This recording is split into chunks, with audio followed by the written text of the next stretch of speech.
They leased the land, promising to sow grain. But under cover of night, they began pumping oil on the tribe's sacred land. Subscribe and write in the comments which city you are watching from. The caravan moved slowly, creaking and swaying as it descended into the valley. The sound of wheels grinding against the dry earth carried across the plains, mingling with the lowing of oxen and the barking of tired dogs. Dust rose in pale columns behind them, catching the morning light and hanging like a veil over the wagons. The sun was just lifting itself over the horizon, its first rays turning the grasslands to gold, but the faces of the travelers were drawn and wary. These were not carefree settlers seeking a simple new life. They were people who had wagered everything on this place, people who carried with them hunger, ambition, and a gnawing fear of failure. At the head rode Silas Greaves, tall and broad-shouldered, with a coat of faded wool and a hat pulled low to shield his eyes. His posture was straight, almost defiant, as though he wanted the land to know it was already his. The valley spread before them like a promise. There was a ribbon of river winding through its center, glinting in the light, and dark green trees clustered around its banks. To the left rose a series of low hills, dotted with scrub and wildflowers, and somewhere beyond them lay the burial grounds the Cheyenne called sacred. The grass underfoot was rich, lush enough to feed herds for months, and Silas allowed himself the briefest smile. He saw not beauty, but profit-fat cattle, tall fields of corn, bales of hay ready for market. The men and women behind him saw the same thing he did, though not with such clarity. For them, it was simply survival. For Silas, it was conquest. By noon, they had reached the agreed-upon place of meeting. Dust still clung to their boots when they dismounted and began to unhitch the wagons. From the far side of the valley came figures on horseback, riding with an easy grace that betrayed no fear. They were Cheyenne, their long hair tied back, their ponies adorned with beads and bits of bone. At their head rode Tonka Siyu, the young chief, whose expression was neither hostile nor welcoming, but measured. He had seen men like these before, pale-skinned newcomers with hungry eyes and quick hands. Still, he dismounted and walked forward, holding out his palm in a gesture that spoke of truce. Silas stepped forward to meet him, his boots crunching in the grass. There was a government man present, sent to oversee the arrangement. His jacket dusty, his face already reddened by the sun. He carried papers with seals and ribbons, symbols of authority meant to impress the tribe, and he smiled too broadly, speaking in slow, careful words. The agreement was read aloud in halting Cheyenne, promising that the settlers would use the land only for planting and pasturing, and that no harm would come to the sacred sites. Tonka nodded solemnly and pressed his mark upon the page. He wanted peace. His people had lost too many already to hunger and sickness. They needed this agreement to hold. Silas, with his wolfish grin, took the pen and signed his name with a flourish. His signature was bold, black ink sinking into the parchment like a brand. In his mind, the document was not a covenant, but a weapon, one that would give him every right to do as he pleased. Among the settlers was a man who had not signed anything, a man who watched from the shadow of the last wagon. Isaac Caldwell stood with his hands tucked into the straps of his suspenders, his head slightly bowed. His skin was dark, his back stooped from years of hard labor, but his eyes were clear and steady. He had once been a slave in Georgia, sold and resold until he could no longer count the plantations. The war had given him freedom, but freedom was a thin cloak against hunger, and he had found himself here, working for Silas in exchange for food and a place to sleep. He did not trust Silas, not entirely, but he had learned to keep his thoughts to himself. Even now, as he watched the signing, he felt something twist in his gut. He had seen that look on Silas's face before, the look of a man who believes he has taken something that cannot be taken back. The first days in the valley were full of labor. The settlers drove their stakes into the earth, marked their plots, began raising tents and rough cabins. Isaac worked silently, mending a fence here, leading oxen there, his broad hand steady and sure. He knew the rhythm of this life, knew how to build, how to till, how to sweat from dawn to dusk without complaint. But even as he worked, he could not shake the feeling that something was wrong. Silas had no real interest in planting. He ordered deep pits dug, far from the river, in places where no crops could grow. He brought in barrels and wooden frames, structures that looked nothing like farm equipment. At night, the air smelled strange, sharp, metallic, with a faint hint of pitch. The Cheyenne noticed too. Women fetching water from the river said it tasted bitter, that it stung the tongue.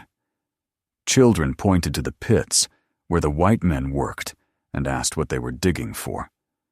Tonka rode out one morning and watched from a distance, seeing the settlers haul up buckets of dark, glistening fluid from the ground and pour it into casks. He did not understand what it was, but he knew it was not part of the agreement. The land was being wounded. He returned to the village with a heavy heart, calling a council of elders. Some argued that they should confront Silas immediately, demand that the digging stop. Others urged patience, fearing that the soldiers might come if there was trouble. Tonka listened to them all, his face grave, and said nothing. In his chest a slow anger was building, like thunder waiting for the storm. Isaac noticed the chief's visits, saw him watching from the hills. One evening, as the sun bled red across the sky, Isaac stood by one of the pits and stared into its depths. The liquid at the bottom was black as ink, reflecting the dying light. He had heard talk from railroad men about this substance oil, they called it, worth money to the right buyers. Silas was no farmer. He was digging for wealth, and Isaac knew that sooner or later the Cheyenne would realize it too. And when they did, there would be blood. The days grew longer, hotter, tempers frayed. Silas kept his men working from before sunrise until long after dusk, pushing them to dig deeper, faster. The sound of shovels striking earth filled the valley, and at night, the settlers gathered around their fires, speaking in low voices about profits, shipments, deals to come. Isaac sat apart, sharpening a hoe with slow, deliberate strokes. His thoughts turned again and again to the faces of the Cheyenne children, who sometimes came to watch from a distance, curious but wary. They did not know what was coming. Perhaps no one did. Not fully. Not even Silas. By the time the first barrels were full, a tension lay over the valley like a net. The Cheyenne kept their distance, but their eyes were watchful, and the settlers kept rifles close to hand. One spark would be enough to set the prairie alight. And somewhere deep inside Isaac Caldwell, a decision was beginning to take root, though he did not yet know it. The uneasy truce that had settled over the valley was beginning to fray. The days were hotter now, the air dense and heavy, and even the wind that came across the plains seemed to bring no relief. At dawn, the river was wrapped in mist, but by noon the sun burned away all softness, leaving the land hard and bright, its edges sharp. The settlers worked without pause, digging deeper into the earth, hauling up the thick black substance Silas coveted so much. The smell of it clung to everything: tools, clothing, even the grass near the pits. It had a way of creeping into the nostrils and staying there, as though reminding everyone that the land had been violated. Isaac felt it most keenly at night, when the campfires had burned down, and he lay awake, staring at the stars. There was no peace in the sky anymore, no simple wonder, only the weight of what he knew and could not yet bring himself to speak aloud. Tonka Siyu had watched long enough.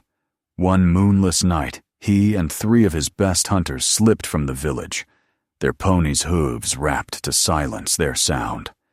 They moved like ghosts across the valley, hugging the darker lines of the earth where shadows pooled, until they reached the edge of the settlers' camp. From a rise, they could see the pits and the structures, the strange barrels and frames silhouetted against the faint glow of firelight. The men lay on their stomachs in the grass, breath held, and watched. 2 of Silas's men were working even at this hour, lowering buckets into the hole and bringing them up again, their hands slick with the black liquid that shone like oil on water. When one of them dropped a bucket and cursed, a splash of the stuff hit the ground, and Tonka's nostrils caught its sharp, almost bitter smell. One of the hunters reached for his bow, but Tonka stilled him with a hand. They were not here to fight. Not yet. They were here to see and to know. When they rode back to the village in the pale light before dawn, Tonka's face was grim. He had heard stories, even from passing traders, about the white men's hunger for this black liquid, how they used it to make light, to run machines, to sell to one another for more gold than a man could carry. He had not wanted to believe that this was what Silas sought on their land. Now he knew. The council met that night, fire crackling between them, sparks rising into the darkness like prayers. The old men listened in silence, their faces carved from sorrow. Some urged patience still, saying that the white men had rifles, that they had the army at their back. Others said there could be no patience when the land itself cried out. The women sat behind them, their voices low as they spoke of the river's taste, of the sickness that had begun to spread among the children. Tonka listened to them all, and for the first time in many months, he felt the weight of his youth pressing down on him. A chief must choose, and he knew that soon there would be no safe choice left. Meanwhile, Silas Greaves was growing more confident. He had sent word for an officer, and within a week a small detachment of soldiers appeared at the edge of the camp, their blue coats dusty, their rifles shining in the sun. At their head was Lieutenant Crosby, a man with a narrow face and cold eyes, the kind of man who had learned to speak in orders rather than words. He dismounted and shook Silas's hand, glancing briefly at the barrels lined up near the pits. The 2 men walked together to Silas's tent, and soon the sound of laughter and the clink of glasses could be heard. Isaac, working nearby, caught fragments of their conversation. Crosby spoke of treaties and boundaries, of keeping the Indians quiet. Silas replied that he was willing to pay whatever was needed to ensure there was no trouble.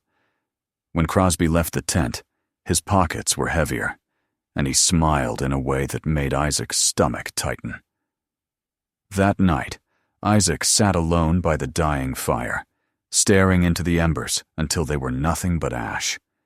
He thought of all the places he had been, all the fields he had worked under the lash, all the nights he had dreamed of freedom. This place was supposed to be different, but it was not. The white man's hunger had followed him here, and now it was the Cheyenne who would pay the price. He could hear Silas's voice in his head, low and sharp. If they cause trouble, we'll clear them out. The words had been spoken casually, as if they were talking about clearing brush or chasing wolves from a field. Isaac felt something in him harden. He had run once in his life, run from the chains that held him, but this time he would not run. He did not know yet what he would do, but he knew he would not remain silent. The Cheyenne village was uneasy now, its rhythms disturbed. The drums that once sounded at night were silent. Mothers kept their children close, and young men sharpened their weapons until they gleamed. Tonka walked among them, speaking quietly, urging them to wait, but he could feel their anger rising. It was like dry grass before a lightning strike one spark, and it would all go up in flame. He knew he had to act soon, one way or another, or he would lose them to their rage. As the moon waxed and waned, The valley seemed to hold its breath. The settlers kept digging, the Cheyenne kept watching, and the tension grew until even the wind seemed charged with it. Isaac watched Silas carefully now, seeing in every gesture the certainty of a man who believed himself untouchable.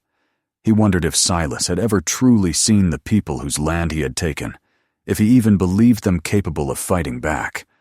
Perhaps that was the settlers' greatest mistake. Not the digging, not the oil, but the belief that the land and all who lived upon it could be bought and sold without cost.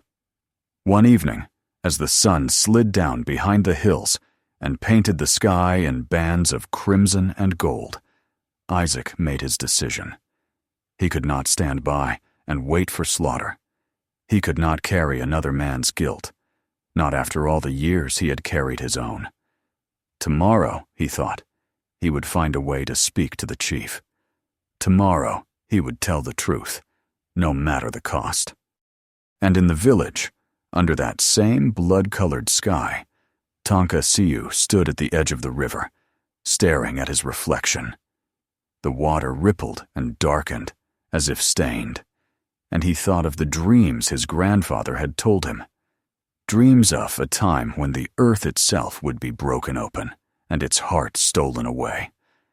He closed his eyes and whispered a prayer to the spirits of the hills, asking for strength, for wisdom, for the courage to lead his people into whatever was coming.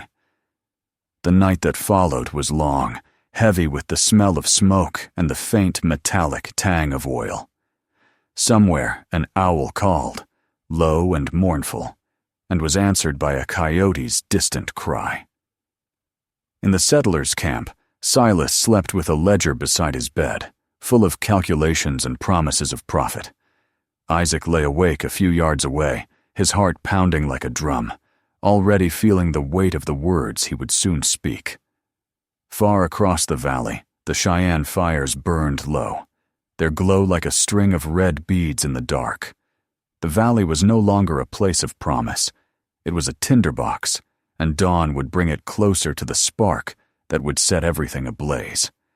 The decision Isaac had carried in his chest like a burning coal through the long night did not cool with the dawn.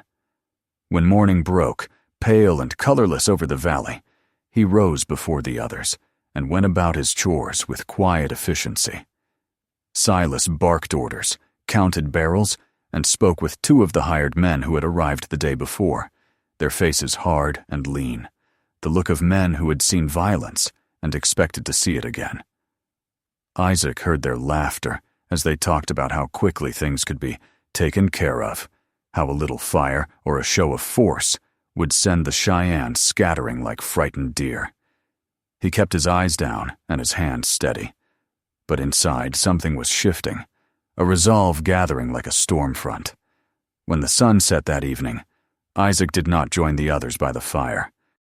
He waited until the sounds of the camp settled into the rhythm of night-low voices, the occasional clink of metal, the cough of a horse. Then he slipped away, keeping to the darker edges of the encampment, his steps light but purposeful. The grass was cool beneath his boots, wet with dew, and every sound seemed louder than it should have been, the creak of a cricket, the distant splash of a frog in the river. He crossed the valley slowly, keeping low, until the glow of the Cheyenne fires appeared ahead of him like a constellation.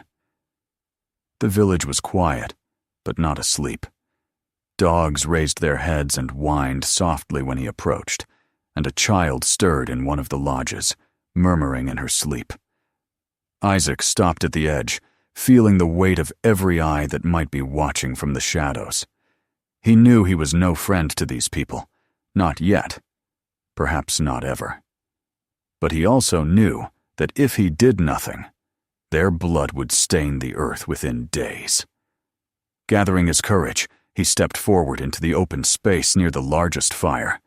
A guard moved toward him, spear in hand, and there was a tense moment when Isaac thought he might not even be allowed to speak. Then Tonka Siu appeared, his presence calm but commanding. His face was unreadable as he looked at the stranger standing at the edge of his world. Isaac bowed his head slightly, more out of respect than fear, and began to speak.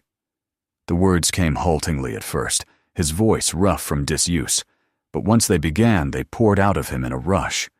He told them about the digging, about the black liquid Silas was selling, about the officer who had come and taken gold to turn his eyes away. He told them about the talk he had heard that morning, about clearing the valley, about using fire if necessary. Every sentence was a stone lifted from his chest, but also a weight added to the night air. By the time he finished, the fire had burned lower, casting long shadows on the faces gathered around. Tonka stood very still, his jaw tight, his eyes shining with something between rage and grief. The reaction was swift and terrible. Women began to wail softly, a sound like wind through dry reeds, and the warriors clenched their fists on their weapons. The council was summoned, and soon the circle of listeners was ringed with men, their faces painted with grief, their voices rising in anger. Some demanded that they strike first, that they burn the settlers' camp before the soldiers could come. Others argued that to do so would mean certain death, that the army would descend on them and wipe them from the earth. Tonka listened, his head bowed, the firelight painting his features in red and gold. When he finally spoke, his voice was steady. They would leave, he said. They would take the women, the children, the old ones, and they would go north into the deep country where the soldiers could not follow easily. But some would stay behind, enough to make it seem as if the village still stood, enough to buy time for the others to escape. The next day was a day of silence and motion. Women packed food and hides. Old men dismantled lodges. Children clutched their small belongings and looked back at the only home they had ever known. Tonka walked among them, offering what comfort he could, but he felt the eyes of the young warriors on him, accusing. They wanted blood, not flight. At the edge of the village, Isaac stood, feeling like a man caught between two worlds, belonging to neither. He could have gone with them, he realized, could have left the valley and vanished into the north with these people. But when he looked back across the plain, toward the settlers' camp where Silas's men were preparing for something far darker than farming, he felt his feet grow heavy. He could not leave, not yet. There was still a debt to pay. In Silas's camp, preparations were underway as well, but of a very different kind. New rifles had been brought out and oiled until they gleamed. Powder and shot were counted and laid out, horses saddled and tethered near the fires. The men drank and told coarse jokes, but there was an undercurrent to their laughter, a kind of bloodthirsty anticipation. They were not farmers tonight. They were raiders. Silas moved among them like a general before a battle, his ledger forgotten for once, his face set in lines of grim purpose. He spoke little, but when he did, it was to remind them that this land was theirs now, that no savage had the right to take it from them. Isaac watched from the shadows, his stomach turning. He had done what he could, warned the people who needed warning, but still it was not enough. He thought of the children he had seen the night before, their eyes wide and fearful, their small hands clutching at their mother's skirts. He could not abandon them to whatever fate Silas had planned. That night he went back to the Cheyenne and told Tonka Siut that he would stay, that he would fight beside those who remained. The chief looked at him for a long moment, his expression unreadable, then placed a hand on Isaac's shoulder. No words were spoken, but the gesture was enough. Isaac felt something stir in his chest, something like pride, something like belonging. As the sun rose on the last day before the Exodus, the valley seemed unnaturally still. The lodges of the Cheyenne stood half taken down, smoke rising from the few fires that still burned. At the other end of the plain, the settlers' camp bristled with activity, the metallic clatter of weapons carrying on the wind. Between them, stretched a sea of grass, rippling gently, as if waiting. Isaac stood in that sea, feeling the weight of every choice that had brought him here. He had run from chains before. This time, he would stand and face what came. Whatever happened when night fell, he would not run again. The day lengthened, the sky deepened, and in the far distance, the first vanguard of the departing caravan appeared, winding slowly northward like a snake across the prairie. The women were singing low, mournful songs to steady their hearts, and the sound reached Isaac even from where he stood. He closed his eyes and let it wash over him. It was not a song of defeat, but of endurance, a promise that the people would live, even if the village did not. He drew a slow breath and turned back toward the camp of the settlers, where the first fires of evening were already being lit. The hour was coming. Soon the night would be full of smoke and shouting, of gunfire and flame. And when the sun rose again, nothing in the valley would be the same. Dawn broke heavy and gray, as if the sky itself knew what was coming. A mist clung to the valley, curling low over the grass, and for a brief moment, the world was silent. The Cheyenne who had stayed behind moved through the village like shadows, their faces painted with earth, their weapons ready. Tonka Siyu stood near the edge of the settlement, scanning the horizon for the caravan that was now far to the north. Somewhere beyond sight, the women and children were moving steadily away, following the path the scouts had chosen, and Tonka prayed that they would be beyond danger before the sun was high. Isaac was beside him, a borrowed rifle in his hands, his face set. He had slept little, though exhaustion lay heavy on him, and now there was a strange calm in his chest. It was the calm of a man who had chosen his place and would not move from it. The first sound came with the rising sun, the distant thud of hooves, the jangle of harnesses. Soon shapes appeared on the far side of the plain, riders moving in a loose formation, rifles slung across their shoulders. They looked small at first, like dark birds against the pale grass, but they grew larger as they approached, and with them came the low murmur of men's voices, the occasional sharp bark of laughter. Silas rode at their head, his posture stiff, his hat pulled low. Behind him came Crosby and his soldiers, blue coats bright even in the morning haze. There was no pretense of parley, no pause to speak. They came like a storm, and the Cheyenne answered like the wind itself. The first shot cracked the air, sharp as a whip, and then the valley erupted. Smoke leapt from rifles, arrows hissed from the grass, and suddenly the quiet dawn was shattered by shouting and the pounding of hooves. Isaac dropped to one knee and fired, the recoil slamming against his shoulder, the smell of powder filling his nostrils. Around him the Cheyenne moved with practiced grace, melting into the grass and rising again to strike, their cries fierce and unyielding. For a moment it seemed they might hold the attackers back, but the settlers had numbers and firepower, and they pressed forward relentlessly. Bullets tore through lodges, set dry hides aflame, and soon smoke curled upward in black columns, staining the sky. Isaac fought as though the weight of his entire life had been compressed into this one morning.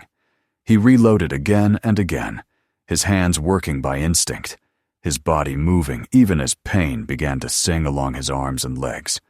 He thought of the nights he had spent staring at the stars, of the endless fields of cotton, of the sound of chains. None of it mattered now except this, the choice to stand here, to give the Cheyenne what little time he could. Tonka was near the center of the village, directing his warriors, his voice carrying above the din. Twice he pulled wounded men to safety, and once he caught Isaac's eye and gave him a sharp nod, a gesture of respect even in the midst of chaos. Then came the fire. One of Silas's men hurled a torch into a half-dismantled lodge, and flames leapt greedily from hide to hide, spreading faster than anyone could stop them.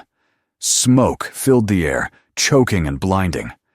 In the confusion, Isaac heard a scream that was not a warrior's cry, but the terrified wail of a child. He turned and saw, through the wavering heat, a small lodge beginning to collapse inward, flames licking its sides. Without thinking, he ran, dropping the rifle and tearing at the smoldering entrance. The heat seared his hands, the smoke clawed at his throat, but he crawled inside, feeling blindly for the source of the sound. His fingers closed on a small arm, then another. There were 2 children, coughing and crying. He gathered them against his chest and stumbled back toward the opening, shielding their faces with his body. He emerged into a world that had become a nightmare of fire and dust. Someone shouted, a rifle cracked, and Isaac felt a sudden blow in his side that spun him halfway around. Pain flared white-hot, but he staggered forward, pushing the children toward a warrior who appeared from the smoke and scooped them up. For a moment, Isaac stayed on his feet, swaying, staring at the sky as if it had never been so wide. Then his legs gave way, and he fell to his knees, the grass beneath him wet and dark. His breath came shallow, his vision blurring, but he felt strangely peaceful. The children were safe. That was enough. The battle dragged on until the sun stood high, and by then, the Cheyenne who still lived were retreating toward the river, melting into the hills as they had planned. Silas dismounted in the middle of the ruined village, his face streaked with sweat and soot. He looked around at the smoldering lodges, at the barrels of oil that still stood by the pits, untouched. Victory had cost him men, but he felt no triumph, only a grim satisfaction. The valley was his now. Crosby rode up, gave a curt nod, and began ordering his soldiers to secure the area. In the official report, there would be words about a skirmish, about bringing order, but nothing about the dead who lay scattered among the ruins. When the smoke had cleared enough to move, Tonka and the survivors returned under cover of night. They found the village blackened and silent, the earth scorched, but they found Isaac as well. His body lay near the edge of the settlement, one arm outstretched as though still reaching for the children. They lifted him gently, laying him across a pony, and bore him away from the place that had become a grave. Far to the north, where the rest of the people waited, they built a fire and prepared him for burial. His body was wrapped in a buffalo robe, and a small stone amulet was placed at his chest. The singers began their low chant, voices rising and falling like the wind through tall grass, honoring the man who had chosen to stand with them when he could have fled. Tonka spoke last, his words measured, his face lit by the glow of the fire. He said that Isaac had been born far from this land, that he had known suffering not of their making, but that in the end, he had become one of them. His courage had bought their children another sunrise, and for that his name would be spoken in the lodges as long as the people endured. When the flames finally died down and the night grew still, they left the place quietly, heading farther into the wilderness, toward the uncertain safety of the north. At dawn, the valley lay under a haze of smoke. The settlers' camp was already at work again, men hauling barrels to waiting wagons, the smell of oil strong in the warming air. Silas stood by the largest pit, his boots sinking slightly into the blackened earth, and watched as the pump creaked and the first trickle of oil spilled into a trough. Behind him, the soldiers prepared to move on, leaving the valley in the hands of the men who would strip it bare. Silas did not look at the burned lodges, did not think of the people who had lived there. He had what he wanted. But far away, on a distant ridge, the last of the Cheyenne caravan paused. Tonka stood on a rise, looking back at the valley one final time. In the distance, he could just make out the thin columns of smoke rising from the settlers' fires, and beyond them, the darker smudge of the oil smoke that would soon hang over the land. He felt no hatred, only a deep, aching resolve. The land was wounded, but the people were not yet broken. They would endure, as they always had. Somewhere in the hills, the song for Isaac still lingered, carried on the morning wind. It would be sung again, long after the oil was gone, long after the men who had taken it were dust. And as the caravan moved on, disappearing into the sweep of the plains, the valley was left behind, heavy with the smell of smoke and oil.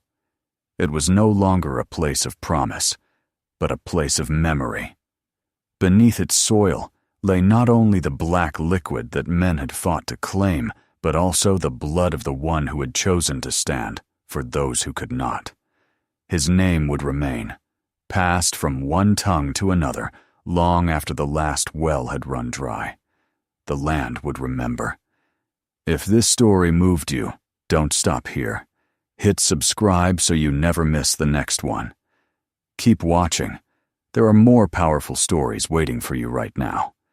And don't forget to share this video with friends and family. Some stories are too meaningful to keep to yourself.